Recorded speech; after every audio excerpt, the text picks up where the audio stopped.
you're a fan of Ford, this is awesome news. It's rumored from Car and Driver that the all-new SVT Raptor that's going to be coming out in 2021 or 2022, or possibly 2020, because there hasn't even been any kind of teaser or anything from Ford, so more likely 2021, 2022, but it's going to have the GT500 engine, which is astronomical news because it's going to be able to compete with the Hellcat-powered Dodge Ram Rebel, which if that's the case, both trucks are going to have at least 700 horsepower and they're both going to have V8s, which I'm not hating on the EcoBoost V6 that the current Raptors have, but the first generation with that 6.2 liter engine, I was a big fan of it. So this is awesome news, and I really can't wait for just more news to come out about it. If this is true, it is going to be like the send-off for the current generation F-150s, because the newer ones are supposed to come in 2023 or 2024. So this is going to be like the last few years, similar to the 2013-14 GT500 was like the send-off for the S197s. So I'm just excited for this because, hey, this is great Ford news. I mean, like I've said in so many of my previous videos, this is a great time to be a Ford fan. Now, for those of you who don't know, it is going to be a 5.2 liter supercharged engine. It's not going to be the flat plane crank that's in the GT350s now. It's going to be a cross plane crank because they just handle boosted applications a little bit better. So that's just one big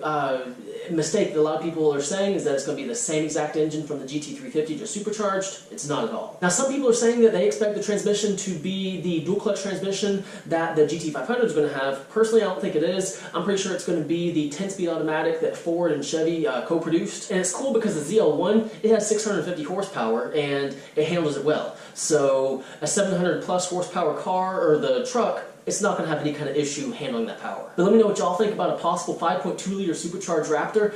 Me personally, I am super excited. I just can't wait for some official announcements from Ford. But guys, I really do hope you enjoyed this video. If you did, please like and please subscribe. And as always, have a great day.